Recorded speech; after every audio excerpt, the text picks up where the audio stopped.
Bollywood silver screen presenting mad max fury road. कहानी की शुरुआत में बीहड़ में एक आदमी को दिखाया जाता है जिसका नाम मैक्स है। मैक्स किसी जमाने में पुलिस वाला हुआ करता था, लेकिन अब दुनिया में ना पुलिस, ना आर्मी और ना ही नेता होते। दुनिया में आपस में न्यूक्लियर वॉर हुआ। न्यूक्लियर वॉर के बाद हवा जहरीली हो गई, पूरी धरती बंजर हो गई और अब धरती पर कुछ ही लोग बचे हैं। मैक्स को अपने परिवार के विजन्स आते हैं, जिन सब की अब मृत्यु हो चुकी है। मैक्स अपनी गाड़ी में यहाँ से आगे निकलता है और तभी यहाँ पर गाड़ियों का एक काफिला आता है जो मैक्स की गाड़ी पर टक्कर मारकर उसे पलटा देते हैं। इसके बाद मैक्स को बंदी बना लिया जाता है। ये लोग मैक्स को अपने साथ ले जाते हैं। उसकी पीठ पर टैटू बनाया जाता है जिस पर लिखा जाता है O नेगेटिव, जो कि मैक्स का ब्लड ग्रुप है। वो एक यूनिवर्सल डोनर है। दरअसल इन लोगों ने मैक्स को अपना गुलाम बना लिया है और इससे पहले कि ये अपनी गुलामी की मोहर उसे लगाते, मैक्स इनके चुंगल से भाग जाता है। पर ये लोग किसी तरह से मैक्स को एक बार फिर से पकड़ लेते हैं। ये जितने भी लोग हैं सब के सब इमॉर्टन जो के लिए काम करते हैं। इमॉर्टन जो यहाँ पर सबसे ताकतवर इंसान है। वो अपने चेहरे पर एक खास तरह का शिकंजा पहनता है जिसके दोनों साइड 2 पाइप लगे होते हैं। इस शिकंजे के जरिए ही वो सांस ले पाता है, यानी कि उसे जिंदा रहने के लिए शिकंजे को पहनना जरूरी है। इमॉर्टन जो जिस जगह रहता है वो पहाड़ी की एक चोटी है। नीचे बहुत सारे लोग होते हैं जो सब के सब बहुत कमजोर होते हैं। इमॉर्टन जो उन सबको कहता है कि मेरे जरिए ही तुम सब ऊपर उठोगे, मैं मुक्तिदाता हूँ। इसके बाद वो ऊपर से पानी छोड़ता है। पानी देखकर यहाँ पर सब लोग बहुत खुश हो जाते हैं। इस दौर में पानी की बहुत कमी है। लोग भूख से, प्यास से लगातार मर रहे होते हैं, इसीलिए सब पानी के लिए लड़ते हैं। यहीं पर एक लड़की को दिखाया जाता है जिसका नाम फ्यूरियोसा होता है और ये भी इमॉर्टन जो के लिए काम करती है। इमॉर्टन जो ने इसे अपने कुछ लोगों के साथ फ्यूल स्टेशन से फ्यूल लेने के लिए भेजा होता है, पर इससे पहले कि ये फ्यूल स्टेशन पहुंचती, ये अपनी गाड़ी पूरब की तरफ मोड़ लेती है। उसका एक आदमी पूछता भी है कि हमें सीधा जाना था, लेकिन फ्यूरियोसा कहती है कि हम पूरब की तरफ जाएंगे। उसका ऑर्डर कोई भी टाल नहीं सकता क्योंकि वो सबसे सीनियर है, इसीलिए सभी गाड़ियां पूरब की ओर निकल पड़ती है। ये पूरा नजारा इमॉर्टन जो ऊपर से दूरबीन से देख लेता है। वो भागता हुआ एक चेंबर के अंदर जाता है जहां पर उसने 5 लड़कियों को बंदी बनाकर रखा था, जो लड़कियां उसके लिए बच्चे पैदा करेंगी ताकि उसका वंश आगे चल सके। पर अब वो 5 की 5 लड़कियां यहाँ से गायब है। वो समझ जाता है कि फ्यूरियोसा उन्हें अपने साथ ले गई है। वो अपने लोगों को उनका पीछा करने के लिए कहता है। इमोटेंट की आर्मी ये सुनकर बहुत खुश हो जाती है क्योंकि वो इमोटेंट के लिए अपनी जान तक देने के लिए तैयार है। इमोटेंट जो की आर्मी का नाम वॉर बॉयज है। न्यूक्लियर रेडिएशन की वजह से ये एक बीमारी से ग्रस्त हैं, जिस वजह से इन सब को खून की जरूरत होती है और इसीलिए इन्होंने मैक्स को बंदी बनाया होता है। यहाँ पर एक वॉर बॉय को दिखाया जाता है जो बहुत कमजोर होता है, लेकिन वो फ्यूरियोसा को किसी भी तरह से पकड़ना चाहता है, इसीलिए वो अपनी गाड़ी के आगे मैक्स को बांध देता है। मैक्स के शरीर से एक पाइप निकल रहा होता है जिससे खून उस वॉर सोल्जर की बॉडी में जा रहा होता है ताकि उसको एनर्जी मिलती रहे और वो जंग में शामिल होकर इमॉर्टन जो के लिए अपनी जान देकर शहीद हो सके। यहाँ पर शहीद होना एक फख्र की बात होती है। वहीं फ्यूरियोसा को दिखाया जाता है जो दूसरे लोगों के इलाके में पहुंच जाती है और वो लोग गाड़ी लेकर उसका पीछा करना शुरू कर देते हैं। यहाँ पर फ्यूरियोसा के जितने भी साथी होते हैं एक एक करके सभी मारे जाते हैं। पर अब इमॉर्टन जो की वो सेना जो फ्यूरियोसा को पकड़ना चाहती है वो यहाँ पर पहुंच जाते हैं और जो दूसरे इलाके के लोग होते हैं वो उनसे लड़ते हैं और एक एक करके वो उन सबको मार देते हैं। पर इससे पहले कि फ्यूरियोसा को ये पकड़ते, सामने एक बहुत बड़ा तूफान आ रहा होता है। फ्यूरियोसा अपनी गाड़ी लेकर उस तूफान के अंदर चली जाती है, लेकिन वो वॉर सोल्जर जिसकी गाड़ी के आगे मैक्स बंधा होता है वो भी फ्यूरियोसा का पीछा करते करते तूफान के अंदर एंट्री कर जाता है और जब वो फ्यूरियोसा की गाड़ी के पास होता है तो वो अपनी गाड़ी के अंदर बहुत सारा पेट्रोल डाल देता है क्योंकि वो अपनी गाड़ी में आग लगाकर ब्लास्ट करके अपनी जान देकर फ्यूरियोसा को रोकना चाहता है। पर इससे पहले कि वो ब्लास्ट करता, मैक्स उसका हाथ पकड़ लेता है और अगले पल उसकी गाड़ी फ्यूरियोसा की बड़ी गाड़ी से टकराती है। वॉर सोल्जर की गाड़ी पलट जाती है। अगली सुबह दिखाया जाता है कि तूफान पूरी तरह से शांत हो चुका है। मैक्स जिंदा है पर वॉर सोल्जर मारा गया। वो उससे जंजीर से बंधा होता है, इसीलिए वो उसे उठाकर अपने कंधे पर उस गाड़ी तक ले जाता है जिस गाड़ी में फ्यूरियोसा 5 लड़कियों के साथ भागी थी। वो 5 लड़कियां वहां पर होती है। मैक्स उनकी तरफ गन तान देता है और उनसे जंजीर काटने के लिए कहता है, पर जब एक लड़की जंजीर काट रही होती है तो फ्यूरियोसा मैक्स के ऊपर हमला कर देती है। इन दोनों के बीच में हाथापाई होती है और तभी वो वॉर सोल्जर जो मैक्स की जंजीर से बंधा होता है वो उठ जाता है। दरअसल वो मरा नहीं होता, वो सिर्फ बेहोश हुआ था। वो किसी भी कीमत पर फ्यूरियोसा को पकड़ना चाहता है ताकि इमोर्टेंट जो उसे मुंह मांगा इनाम दे। मैक्स और वॉर सोल्जर दोनों मिलकर फ्यूरियोसा को पूरी तरह से अपने कब्जे में ले लेते हैं। वॉर सोल्जर ये देखकर खुश हो जाता है। वो मैक्स की जंजीर काट देता है, लेकिन मैक्स उसे पंच मारकर गाड़ी लेकर यहाँ से निकल जाता है। फ्यूरियोसा के साथ जो 5 लड़कियां होती हैं जिन्हें वो इमोर्टेंट जो की कैद से छुड़ा कर लाई है, वो उन्हें कहती है कि अगर बचना है तो मेरे साथ चलो, क्योंकि पीछे से इमोर्टेंट जो की पूरी सेना इन्हें पकड़ने के लिए आ रही होती है। फ्यूरियोसा उस गाड़ी की तरफ भागती जो मैक्स यहाँ से लेकर चला था। वो कुछ ही दूर जाकर रुक गया होता है। फ्यूरियोसा वहां पहुंच जाती है। मैक्स से कहती है कि मैंने इसमें एक सीक्वेंस सेट किया है, ये मेरे बिना नहीं चल सकता, इसीलिए मैक्स को इन सब को अपने साथ गाड़ी में यहाँ से लेकर जाना पड़ता है। ये सब के सब आगे बढ़ते हुए पहाड़ी चट्टानों के पास पहुंच जाते हैं। यहाँ पर एक गैंग होता है, ये इलाका उनका है। फ्यूरियोसा कहती है कि मैंने इनसे डील की थी, ये हमें यहाँ से जाने दें, मुझे नहीं पता कि ये हमें जाने देंगे कि नहीं। वो 5 लड़कियों को और मैक्स को गाड़ी के अंदर छुपने के लिए कहती है और इसके बाद वो उनके इलाके में एंटर कर जाती है।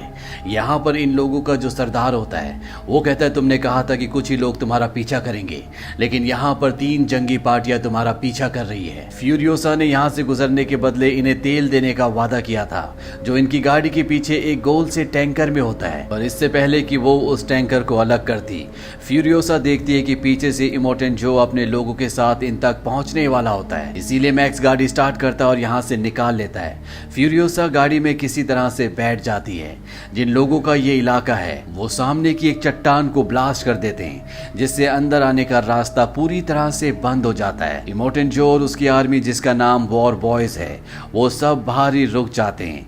अब ये जिन लोगों का इलाका होता है ये सब के सब एक्सपर्ट बाइकर्स होते हैं। ये अपनी बाइक्स पर मैक्स का और फ्यूरियोसा का पीछा करना शुरू करते हैं, पर मैक्स और फ्यूरियोसा एक एक करके यहाँ पर इन सभी बाइकर्स को मार देते हैं। पर इससे पहले कि वो इस जगह से आगे बढ़ते, इमोर्टेंट जो अपनी गाड़ी से अपने लोगों के साथ इनकी गाड़ी तक पहुंच जाता है। इमोर्टेंट जो फ्यूरियोसा को गोली मारने वाला होता है कि तभी उन 5 लड़कियों में से एक लड़की को गाड़ी के बाहर खड़ा कर दिया जाता है। ये लड़की प्रेग्नेंट होती है, इसके पेट में इमोर्टेंट जो का बच्चा होता है, इसीलिए इमोर्टेंट जो उस पर फायरिंग नहीं करता, क्योंकि वो किसी भी कीमत पर अपने बच्चे को नुकसान नहीं पहुंचाना चाहता। ये उसके लिए बहुत जरूरी है, ये उसका वंश है। पर वो फ्यूरियोसा की गाड़ी रोकने की पूरी कोशिश करता है। वो अपनी गाड़ी से एक जंजीर फायरिंग करते हैं और वो जंजीर इनके स्टीयरिंग पर अटक जाती है, जिस वजह से ये अपनी गाड़ी को अब कंट्रोल नहीं कर सकते। पर तभी वो लड़की जो प्रेग्नेंट होती है वो गाड़ी से बाहर निकलती है और जंजीर काट देती है। पर इससे पहले कि गाड़ी को कंट्रोल कर पाते, ये देखते हैं कि सामने चट्टान है। ये किसी तरह से अपनी गाड़ी को मोड़ते हैं, पर इनकी गाड़ी का दरवाजा उससे टकरा जाता है। वो लड़की जिसने जंजीर काटी थी वो अभी भी गाड़ी के बाहर होती है, और जब वो गाड़ी के अंदर आने की कोशिश करती है तो उसका पैर फिसल जाता है और वो दरवाजे पर लटक जाती है। दरवाजा टूट जाता है और उस जमीन पर गिर जाती है। पीछे से इमोर्टेंट जो आ रहा होता है वो उसे बचाने के लिए अपनी गाड़ी को लेफ्ट साइड टर्न करता है, जिससे उसकी गाड़ी पलट जाती है। इमोर्टेंट जो अपनी गाड़ी से बाहर निकलता है और वो देखता है कि उसकी स्लेव, जिसके पेट में उसका बच्चा है, वो बुरी तरह से जख्मी है, वो अपनी जिंदगी की आखिरी सांसें ले रही है। ये देखकर इमोर्टेंट जो दर्द से कर्रा उठता है। वही मैक्स और फ्यूरियोसा लगातार आगे बढ़ रहे होते हैं। इनकी गाड़ी में इमोर्टेंट जो का वो आदमी भी छुपा हुआ होता है जिसका नाम नक्स है, जिसने कहानी की शुरुआत में मैक्स को अपनी गाड़ी के आगे बांधा था और उसके शरीर से खून निकालकर अपने शरीर में डाल रहा था।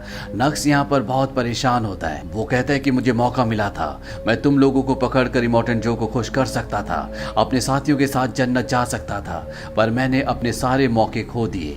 अब गाड़ी में जो 4 लड़कियां होती हैं, इन्हीं में से एक लड़की उसे समझाती है। वो कहती कि शायद तुम्हारा भाग्य कुछ और है। वो प्यार से उसके होंठों पर हाथ लगाती है। नक्स पूरी तरह से शांत हो जाता है। वहीं इनकी गाड़ी को चलते चलते पूरा दिन हो चुका है, अब रात हो जाती है। मैक्स और फ्यूरियोसा देखते हैं कि अभी भी इमोर्टेंट जो की गाड़ियों का पूरा काफिला इनका पीछा कर रहा होता है। इसीलिए मैक्स जमीन पर डायनामाइट बिछाकर अपनी गाड़ी लेकर वहां से निकल जाता है, और जब इमोर्टेंट जो का पूरा काफिला उस डायनामाइट के ऊपर आता है तो यहाँ पर ब्लास्ट होते हैं, जिस वजह से इनकी सभी गाड़ियां वहां पर रुक जाती है। पर एक गाड़ी यहाँ से निकलकर आगे बढ़ जाती है और वो लगातार मैक्स और फ्यूरियोसा की गाड़ी का पीछा कर रही होती है। और इससे पहले कि मैक्स और फ्यूरियोसा यहाँ से निकल पाते, उनकी गाड़ी का टायर एक दलदल में धंस जाता है, जिस वजह से वो आगे नहीं बढ़ पाते। इनके साथ जो नक्स है, जो इन्हें पहले मारना चाहता था, अब वो इनकी मदद करना चाहता है। वो कहता है कि सामने एक सूखा हुआ पेड़ है, हमें गाड़ी की केबल को उस पर बांधना चाहिए ताकि हम अपनी गाड़ी को दलदल से निकाल सकें। और अब ये गाड़ी की केबल को उस सूखे हुए पेड़ पर बांध देते हैं। तभी वो गाड़ी जो इनका पीछा कर रही होती है वो इन तक पहुंच जाती है। वो लगातार इन पर गोलियां चलाती है और इससे पहले कि वो इन सबको मार देते इनकी गाड़ी दलदल से निकल जाती है। ये गाड़ी लेकर थोड़ा सा आगे बढ़ जाते हैं। मैक्स एक ऑयल का डिब्बा लेकर उस गाड़ी की तरफ बढ़ जाता है जो इनका पीछा कर रही है, क्योंकि इनके पास हथियार नहीं है। और कुछ ही पलों के बाद फ्यूरियोसा देखती है कि एक ब्लास्ट होता है। उसे लगता है कि मैक्स मारा गया, पर मैक्स जिंदा होता है। मैक्स ने उनकी गाड़ी को ब्लास्ट कर दिया होता है, साथ ही वो उनके सभी हथियार भी ले आता है। इसके बाद एक बार फिर से यहाँ से आगे बढ़ते हैं।